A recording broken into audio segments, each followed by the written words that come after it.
how is Jacob Fry not like emotionally fried, pun intended, from the last 8 years? Shouldn't he want to go away? How do you know that he's not? I don't know. I guess so. The two answers could be either he's got like heroic levels of emotional stamina, or he has no conscience and he does not feel. He is a synthetic being.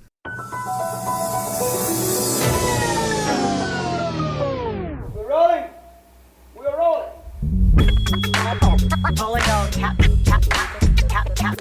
This is a real thing. Real thing.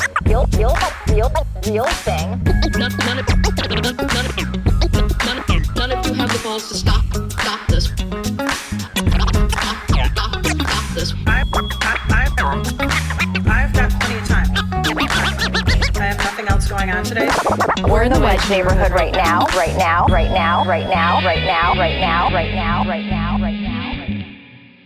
Okay, we're back for part 2. This is the Wedge Live podcast. I'm your host, John Edwards. So the idea of this episode is kind of like a year-end wrap-up episode. We do have our top stories prepared for you. Joining me again is Melody Hoffmann from southwestvoices.news. We've already been at this for 70 minutes. Whatever. So much will have been cut from this episode, but we needed 2 parts to fit it all in. And I love this. Monthly with Melody. We're not doing the theme song yet, definitely not. So, well, I just did. I don't know if we have the time or the energy for something I have wanted to talk about with you for a while, but it is the decline. I'm calling it the decline of our news media, social media environment. And that's been on my mind a lot post-Trump winning. Okay. It's like people are so misinformed. It used to be in this country like we would value things like honesty and kindness and goodness, even if we didn't live up to them. Like it was at least what everyone was aiming for and portraying themselves as, right? Mm-hmm. And it doesn't seem like that matters anymore. You don't even have to try to seem like the honest one, the good one. And I don't know if we're just like, are we not consuming the same stories about our culture? Storytelling is important, and it tells us who we are as people. Like, who do we aspire to be? We get from the stories we tell, right? A lot of times. I just wonder, like, what story are we telling about this country that makes people not care about honesty and integrity and not hurting people? I've been thinking about that a lot. You think about communications. You're a PhD. My quick answer is that there's been this erosion of not actually caring what the truth is or like what facts are, very simply. And I think that started with, I don't know if it started with, I feel like it happened before Donald Trump, but Donald Trump definitely helped normalize it on like a grand scale, you know? Like literally he says non-facts, things that are not true, and is elected president. So I don't know where you go from there. And so I think that is a huge problem. And that's been going on since like 2015, 2016. So that, we've been dealing with that for years, almost a decade, more than a decade. People who are smarter than me could say, like, trace this back to a long, much longer than that. But like when people don't even agree on what like facts are, then where do you go? You know? And then I think the other problem, so that's one. And then the second problem is that people are now, and I think this past election really really put a spotlight on this, is that more and more people are getting information from influencers and like podcasts, which, and thankfully, like, you have facts, like there's bias, like you have definitely like a slant to it. I'm honest about my bias. That's the thing. I feel like I've been on the vanguard of this, and I feel like I'm at a loss for where we are. Right. I do not understand where we are. At the same time, I have been on the vanguard of like news through social media, and I'm very confused. Yeah, I think what you do is right. You've been at the forefront of this. You have, but you were like I've every people who listen to this, like I'll stop about you, but like you've been doing this for a long time, and like you do present information, and people are well aware of what your slant is, and if they don't agree with your slant, then they don't listen to you, and that's fine. But you at least present information. Here is a city council meeting. Here is this. Here's that.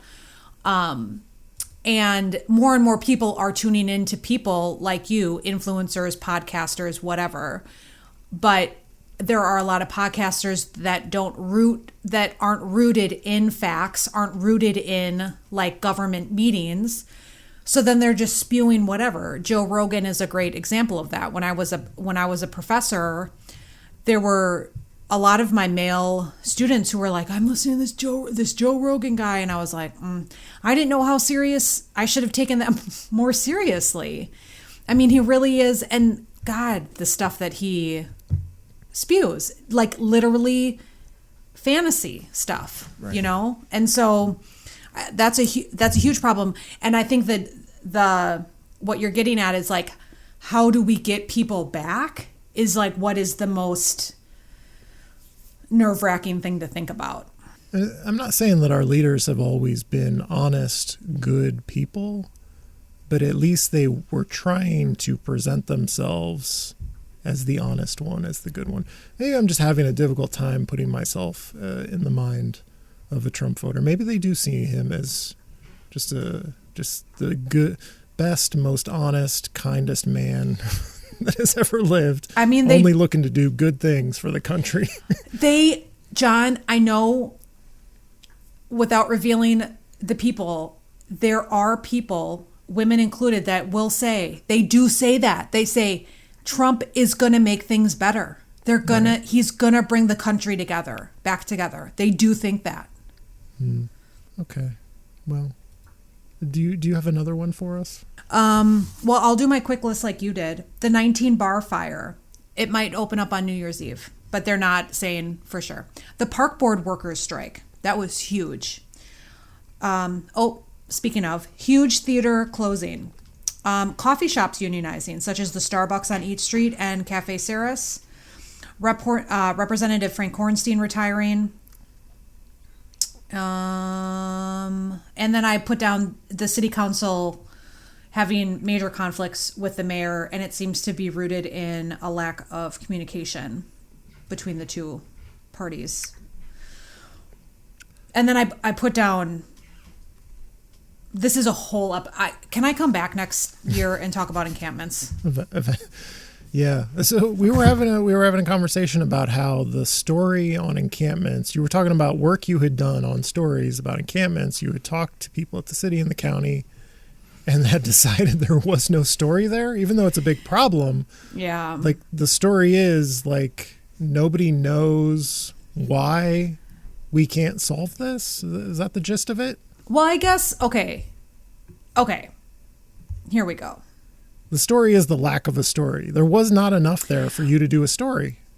Because what I did is I wanted to talk to the city and the county and ask them about the public perception of the encampment sweeps, right? So Winter Kiefer at MinPost basically did the story that I was trying to do, which was like, what is the role of the city and the county, right? And the city, if people aren't familiar, the city's role is very like regulatory services. And so it is not legal for encampments to exist in the city. So if they see an encampment, whether you like this or not, they're gonna sweep them because they're not legal. And then the city often says, and then the Hennepin County comes in with their resources, right? So when I went to the city and the county, I said, great, thank you for explaining those rules. But the public perception is that this is not cool. The public sees this and they're not happy with it. Okay, so to say more about the public perception. And I'm just going to tell you.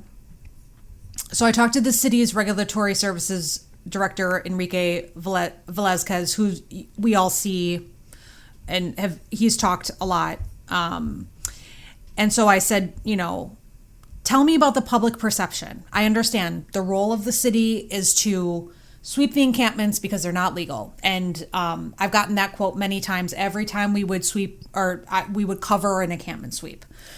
And that was a top story last year. That was one of our top stories. One of my top stories is these encampment sweeps. And all this year, more encampment sweeps.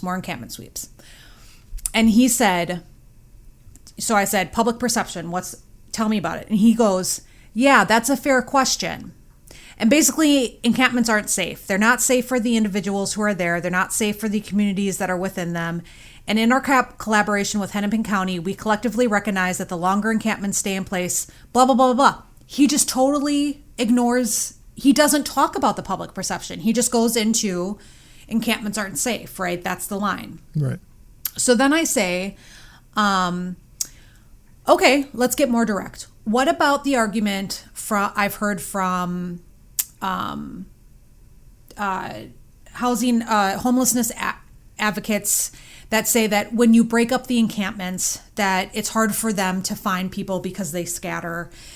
Because I've heard that, yes, people reestablish themselves like a block or two away, but they're not always necessarily the same people, which was a perception of mine that was wrong. So yes, they may reestablish across the street, but it might not be the same people all the time.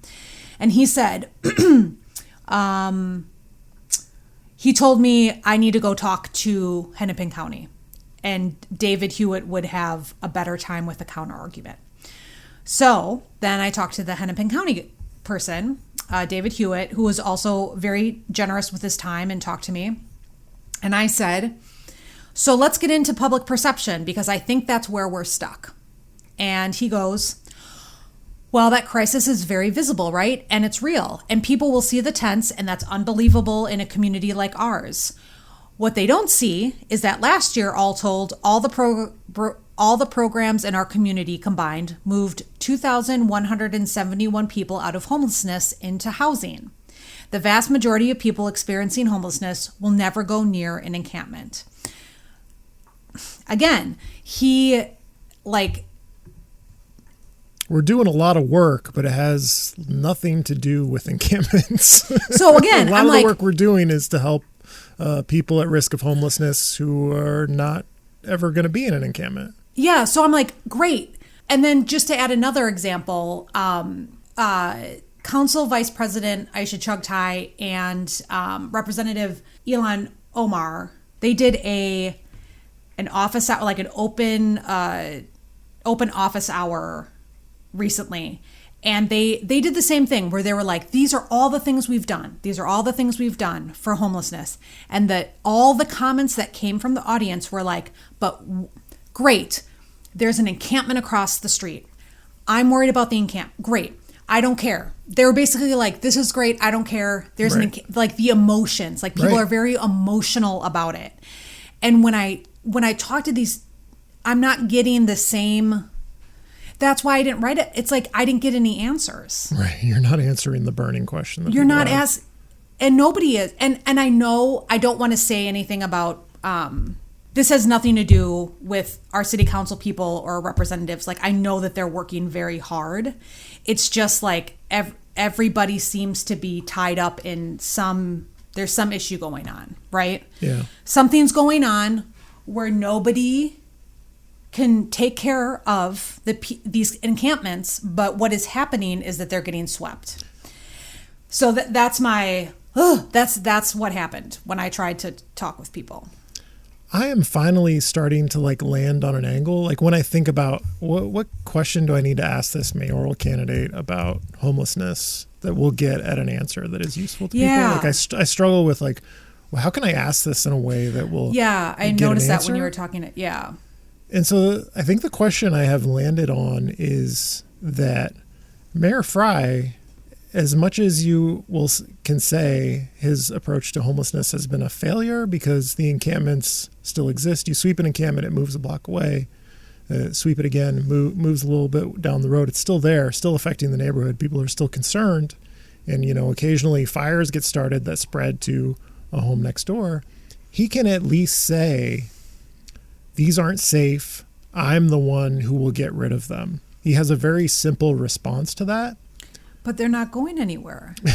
But what matters is he can go on TV and say, I'm not going to tolerate this. This is not safe. I'm not going to tolerate it.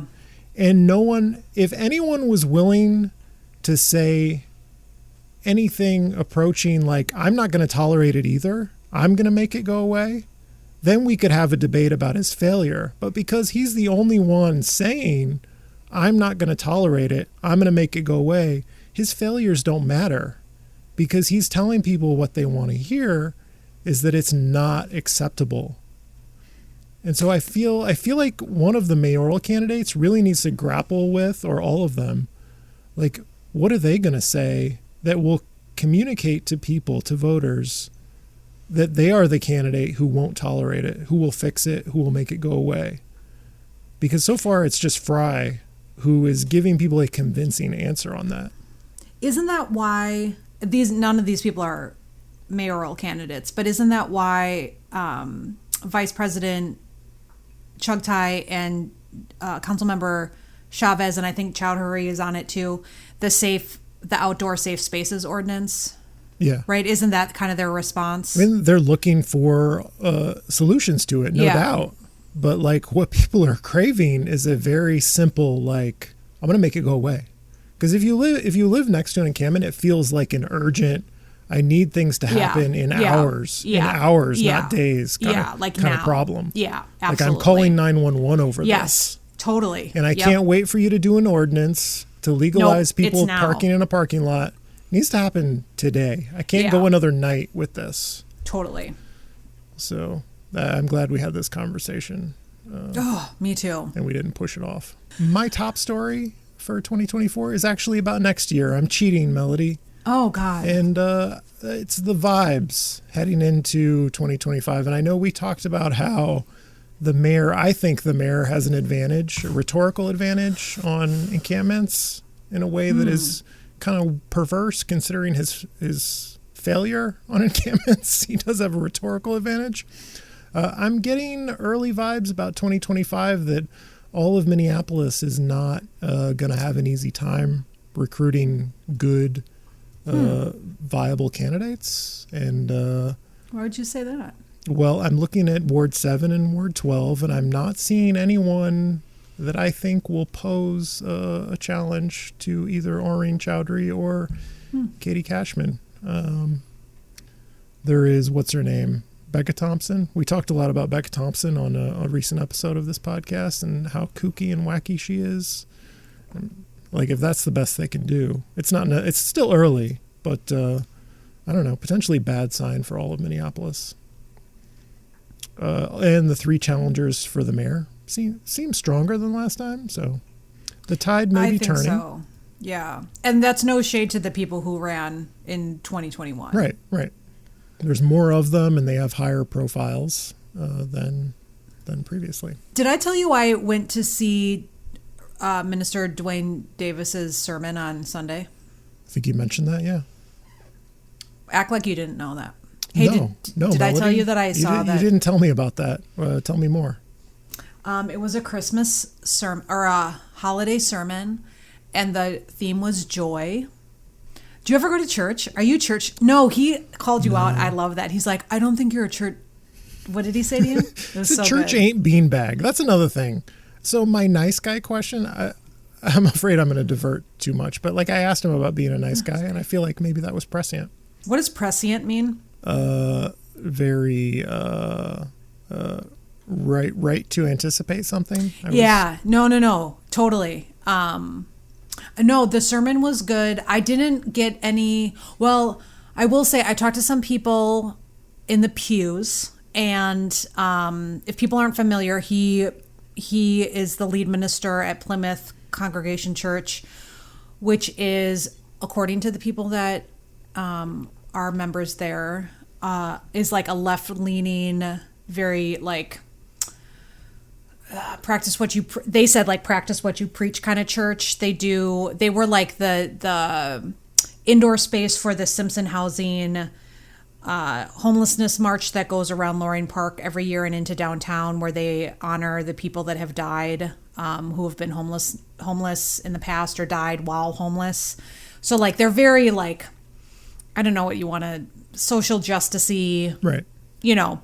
So that's the kind of church that he works out of. I have not interviewed him like you have, but it was kind of, you know, I just wanted to kind of see him in his element. Have you gone to church before? Serious question. I mean, when I was a small child. Yeah. I mean, it was kind of like I feel like a weird, I don't know. I don't go to church either. It was like just like a lo-fi church, nothing no tech, no like, amazing choir, huge organ, like, oh my gosh, but very like traditional, you know, sermon, but really, yeah. But he is super nice. Like, again, in church, same deal, you know. And I saw him at Aliveness when they opened up their pharmacy downstairs and their new clinic. He was there with the mayor, but he was smiling the whole time. He clapped when the mayor, talked. He's very nice. You were totally onto something. I will talk to him about that too. Yeah. We were talking in a car. We on our other podcast, podcasters riding with cars with Melody. We should have taped. I should have recorded that. Mm-hmm. We're talking about how like Next this is going to be year 2025 about like discrediting the incumbent. Like you have to do that. Nobody's going to vote for you because you just proved yourself to be awesome. Like you have to discredit Mayor Fry, I think. There's a lot there to discredit if you want to go for it. And so it's not enough to be the nice guy that everybody likes, I don't think. Unless people are tired of negative, and they will be in which case you have to run the Minneapolis is in the headlines for the wrong reasons. The same campaign Jacob Fry ran. Can you believe this? In 2017, Jacob Fry's campaign theme was Minneapolis in the headlines for the wrong reasons. I'm Jacob Fry. We all love what makes this city so special. It's why I'm disgusted Minneapolis is in the spotlight for all the wrong reasons. Police shootings, intolerance, and inequality. Feels like the good old days to me. I don't know about you.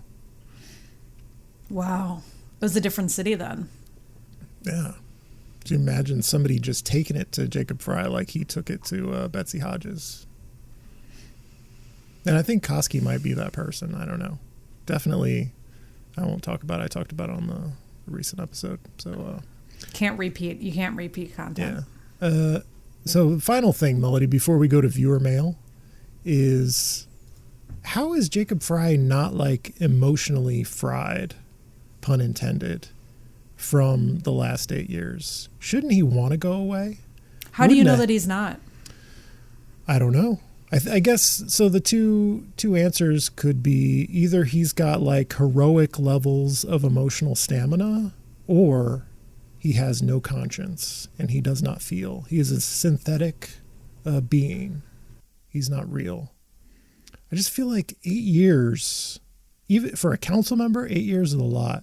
8 years as mayor, when you've had the heavy stuff with policing, George Floyd's murder, getting reelected, and then immediately your police department kills Amir Locke for the thing you said, no-knock warrants that you had banned in the previous year's campaign. A lot of heavy things had happened. Even if you have the sunny outlook about Jacob Fry, he's a good and honorable man. I like him. He's my friend, things like that.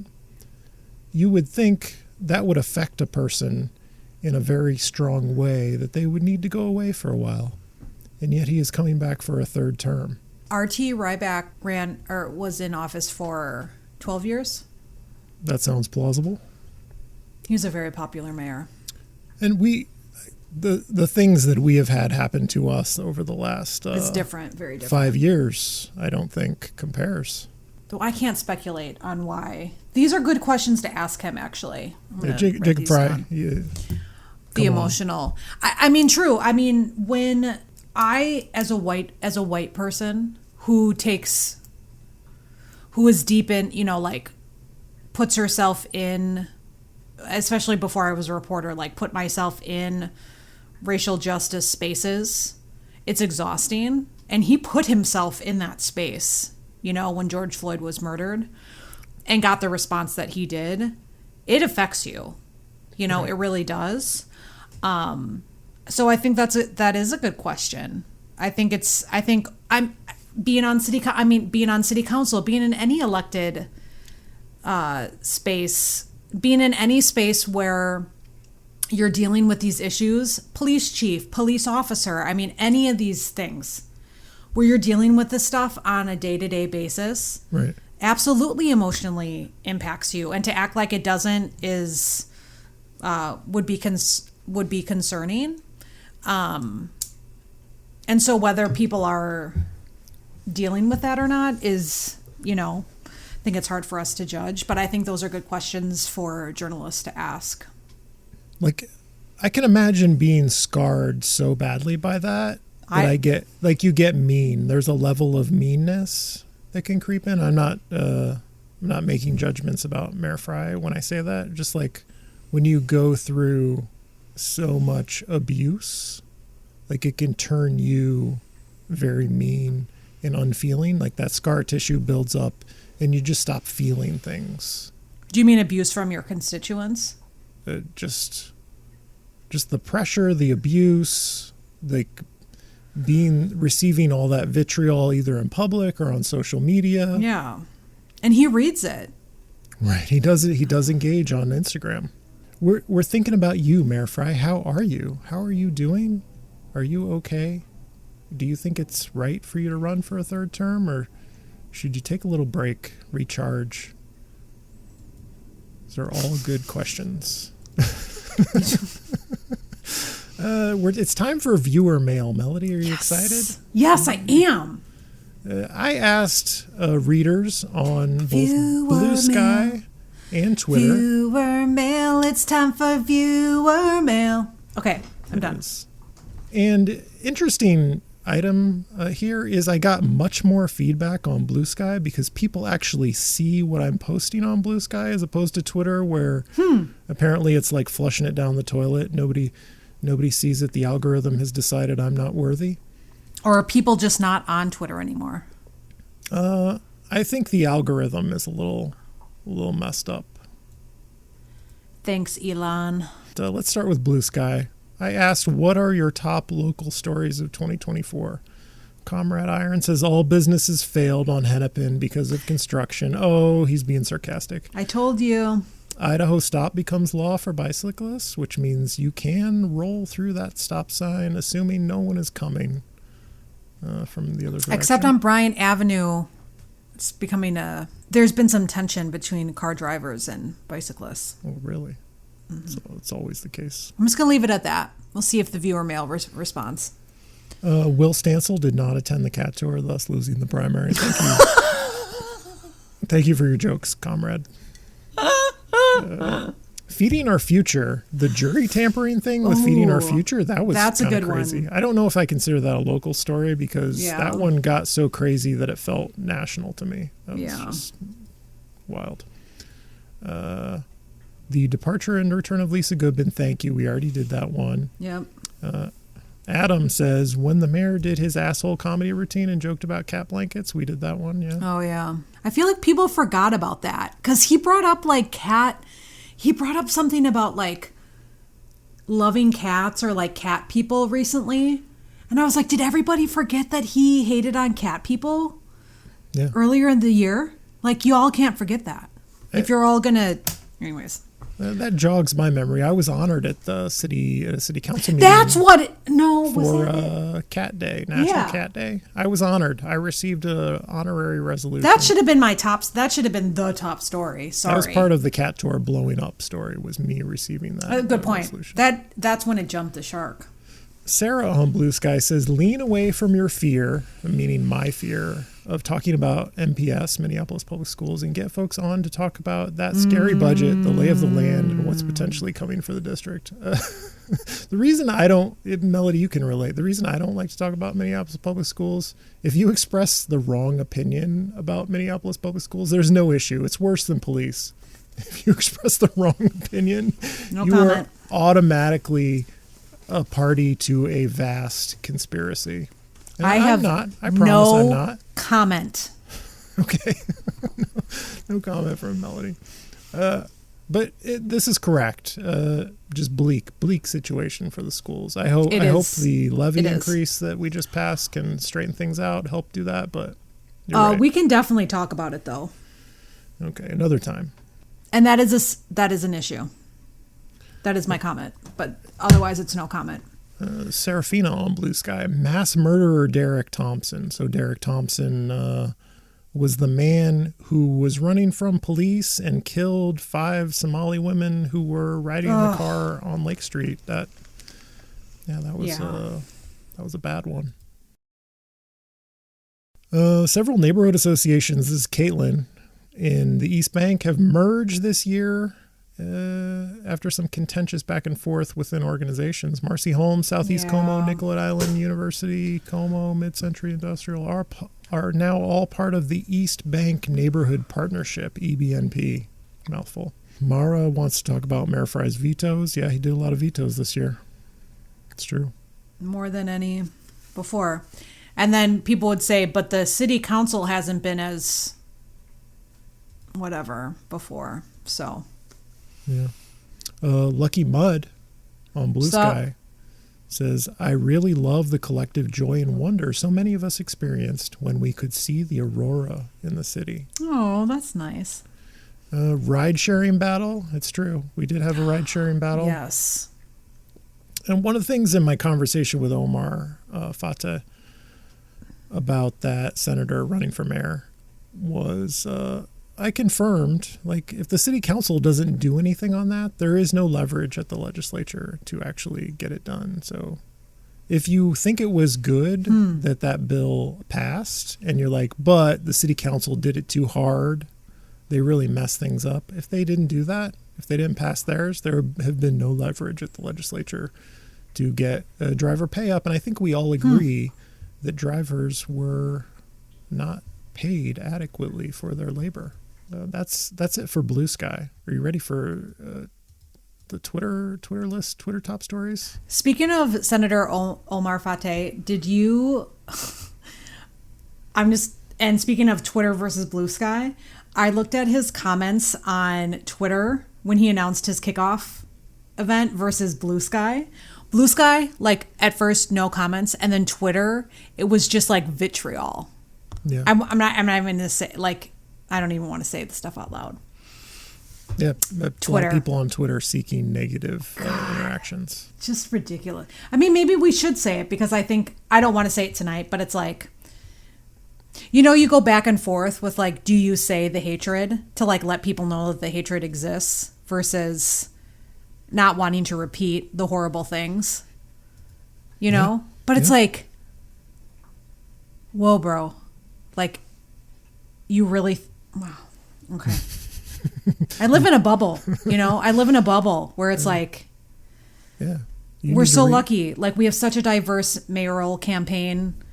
We have such a diverse pool of mayoral candidates, if you think about it. Mm-hmm. And then on Twitter, it's like the most racist, vile stuff. Brings you back to reality. Okay. Anyways, what does Twitter have to say? Election of new council leadership. Yes, this is Jordan on Twitter. Oh yeah, we kind of brought that up last year. You were that was like one of your top stories. You were very excited about the new progressive city council. It did change the dynamic, and so the mayor has been talking in these. I mentioned this on a previous episode about how the volume of work that the council is doing, whether it's the number of budget amendments or the number of ordinances they've passed, and kind of like glides past the substance and is just citing the number as if the page count makes it suspect. It's just Good point. It's a very right-wing criticism to say, no, too much volume, too many pages, can't read that, too long, did not read. Again, back to Jordan. New dynamics, drama within council and mayor, Yep. new police contract, plummeting downtown tower values, impact on taxes. Yeah. Very few housing permits, so new construction has gone down. Maybe a product of interest rates and inflation. Warehouse District Live, we didn't talk about that. Oh, dang. Buses moving off Nicollet Mall. And Maybe. walls, maybe moving off Nicollet Mall? Metro Transit's line is that they're not going to do it unless they have a viable second option. Good. The city is very into it, but Metro Transit's line is that it's only if they can get a viable, replaceable. It's the city's project. But I talked to Drew. I looked him in the eye and I asked him. Good. And I think people don't freak out. It's okay that play the hardball. Metro Transit is having conversations, but they didn't sign. There's no contract signed. Okay, They should play hardball and get some bus lanes. Get some bus lanes on Hennepin Avenue, downtown. That's what we need. I'm showing my cards a little bit, but just so everybody knows, they didn't sign off on anything. Okay. There's no official statement from Metro Transit. Good. Their line has always been, we will only do it if there's a viable option off of Nicollet Mall. It's not. I just want to make that clear because people are really taking it as if it's a done deal, and it is not. If Jacob Fry wants this so bad, make him. He does. The city really wants it. Make him give us some bus lanes on 3rd Ave and Hennepin Ave. But it's the city's idea. It is not Metro Transit. Oh, I know. Yeah, this all originates with Lisa Goodman and Michael Rainville hating the bus. Like, how could we revitalize downtown? I know, we could move the buses away and then we wouldn't have those pesky bus riders on Nicollet Mall. It's really where it comes from. Jordan wants to put Wall's VP candidacy on this list. That is not a local story, Jordan. That is a state story. Yeah. So I wish I could make it more local, but he wants to talk. Jordan also wants to talk about homicides up year to date in Minneapolis when they are down 15% year to date nationwide. It's true, but homicides have been flat in Minneapolis since I think 2021 was the year when it really spiked. But 2020 and 2022 onwards have been like flat at like 85, 83. You didn't even bring up the robbery spike in your neighborhood. It's true. I didn't. Yeah. For some reason, robberies in the Wedge Whittier area are just it's really through the roof. It truly, and we're not, I mean, you and I don't really like to talk crime news because whatever, but the data, if you look at the data, it's really significant. I don't know if it's because we got some robbers in our midst who are like keeping it close to home, or people in other parts of the city coming in and see us as ripe targets for robbery. Well, I've looked at years past, and I think Whittier often ends up being up there pretty often. I think density is part of it, but it's still though this year is especially. Yeah, I was just looking at the increase because it's down in a lot of parts of the city, but is up compared to like it's even up compared to the post-pandemic violent crime increase. Like the last year or two, Wedge and Whittier, I've seen an increase. Don't know what that's about. Must be the Hennepin Avenue construction. Jordan also wants to talk about public fighting between County Attorney Mary Moriarty and Chief O'Hara. Yeah, that was a thing this year. I guess I'm inclined to take Mary Moriarty's side based on how irritated I am with Chief O'Hara. Turkey murder? Did it. Dreams 44 wants to talk about turkey murder, I guess. Did it, Dreams 44. There you go, shout out. I don't know how Dreams 44 predicted your script.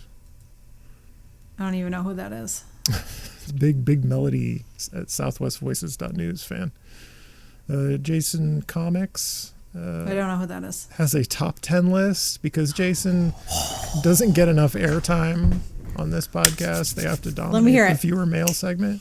Number 1 is Cabo Gate. Cabo is the dead horse who died as a result, allegedly, of police defunding. Not really. Cabo died a long time ago, well before he got defunded. Katie Jones eats Will Stansel's lunch. That's number 2. Number 3, Okay. Jacob Fry's MPD allows armed racist to shoot neighbor. Number 4, open streets face plants after breaking with our streets. Number 5. I thought about that today. Did you think about Bring that? that up. Yeah. Number 5, tons of amazing new restaurants opening in Minneapolis. Number 6, Hennepin Avenue reconstruction nears completion. Yep. We're halfway through. Number 7, Okay. Emily Koski positions herself as the anti-Fry. Number We 8, talked about that. We did. Well, maybe in our car. Oh, wait, do you want me to not comment on this list as you go? You just want me to shut up? I mean, let's talk. Give me your Koski thoughts. Well, I remember, again, in podcasting in the car, in the Pressmobile, we were really impressed with Koski's direct statements about Fry's.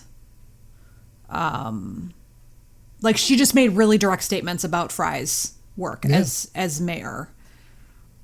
Like really simple, direct attacks, specific, that people need to this needs to come through in a 2-minute TV news segment. Like the journalist who's putting it together has to be able to package it. Like, And make it simple for them, because if you give them a long and winding, like we're at a city council meeting style 2-minute speech that's very nuanced and thoughtful, don't do that. Do what Elliot Payne did recently and say Jacob Fry put 4,000 jobs at risk by vetoing the budget.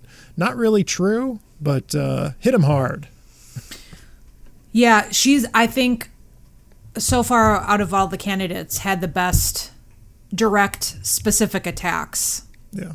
on the mayor, just from a journalistic standpoint, like in that regard. Yeah. Moving on. You got to make it easy for people.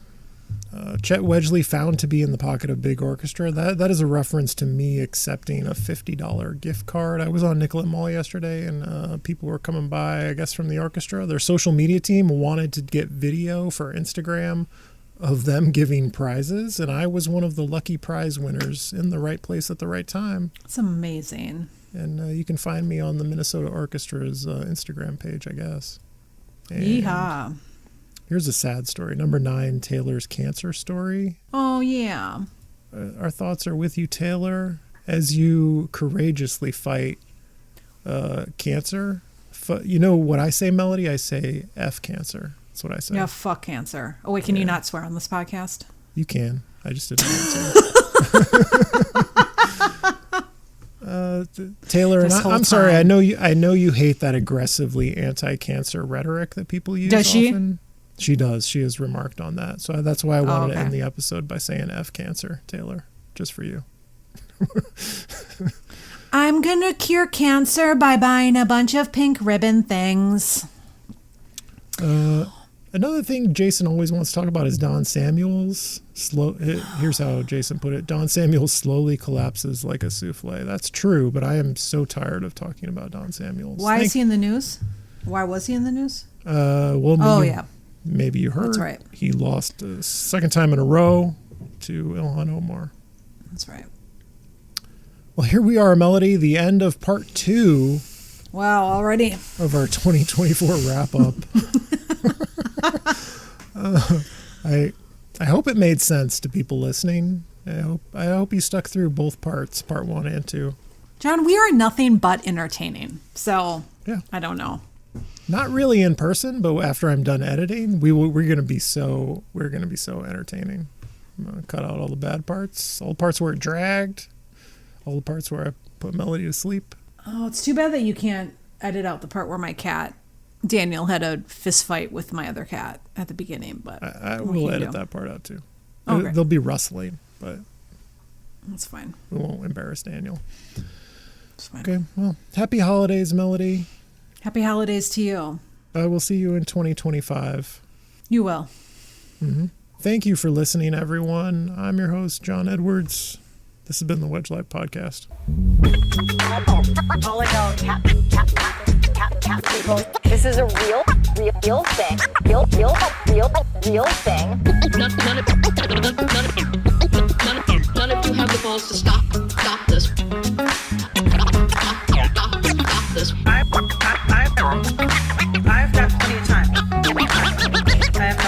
going on today?